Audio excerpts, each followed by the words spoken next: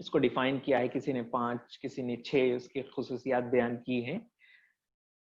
एक है रीयूजेबिलिटी, कि OER को रीयूज किया जा सकता है कभी भी, किसी भी वक्त, कहीं भी, इसमें रिस्ट्रिक्शन नहीं होता है। उसको रीमिक्स किया जा सकता है, यानी हम दो तरह के रिसोर्सेस को लें और फिर उन दोनों के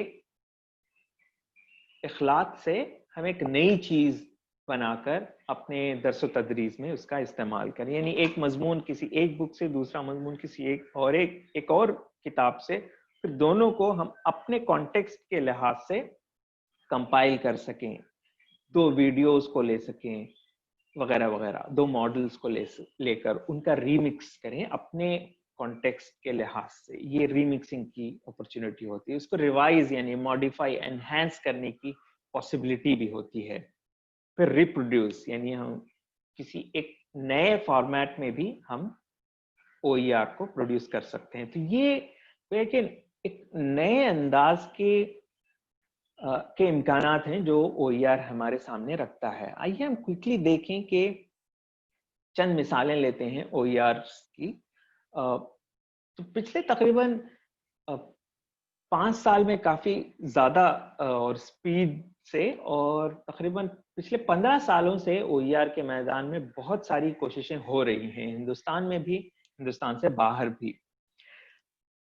तो हम एक क्विक एग्जांपल लेते हैं स्टोरी वीवर की। स्टोरी वीवर एक बड़ी प्यारी वेबसाइट है, जिसे आप उसके नाम से समझ सकते हैं कि यहाँ पर कहानियों को बुनना सिखाया जाता है ना, स्टोरी को वीव करना सिखाया जाता है। स्टोरीज हमारी जिंदगी का एक बहुत अहम हिस्सा होते हैं। हम सब के पास स्टोरीज हैं और हम सब कहानियों को पढ़ते हुए बड़े हुए हैं। तो स्टोरी वीवर हमारे सामने स्टोरीज का एक ब्यूटीफुल कलेक्शन, एक गुलदस्ता हमारे सामने रखता है। ब्यूटीफुली इलस्ट्रेटेड स्टोरीज हैं जो हमारे सामने आती हैं। शायद मेरा इंटरनेट का कनेक्शन का थोड़ा सी इश्यू है, जिसकी वजह से वेबसाइट लोड नहीं हो पा रही है।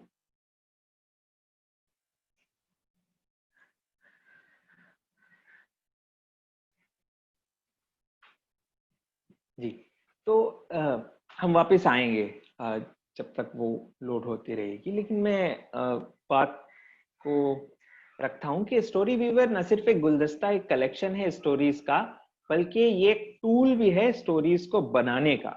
यानी यहाँ पर सिर्फ आप कहानियां पढ़ ही नहीं सकते, बल्कि कहानियां बना भी सकते हैं। तो ये जैसा कि आप देख सकते हैं स्क्रीन पर कि यहाँ पर 22,000 से ज्यादा कहानियां मुहैया हैं, और अब तक लाखों लोगों ने इन कहानियों को पढ़ा है। 250 से ज्यादा जबानों में ये कहानियां मौजूद हैं। आइए हम क्विकली किसी एक कहानी को देखने की कोशिश करते हैं। यह है Whose Button Is This?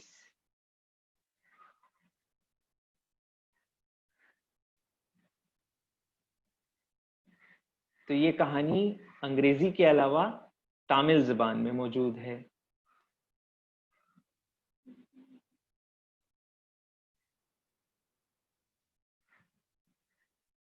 तो उर्दू जुबान में भी काफी सारी कहानियां मौजूद हैं। हम देखते हैं उर्दू जुबान की कहानियां।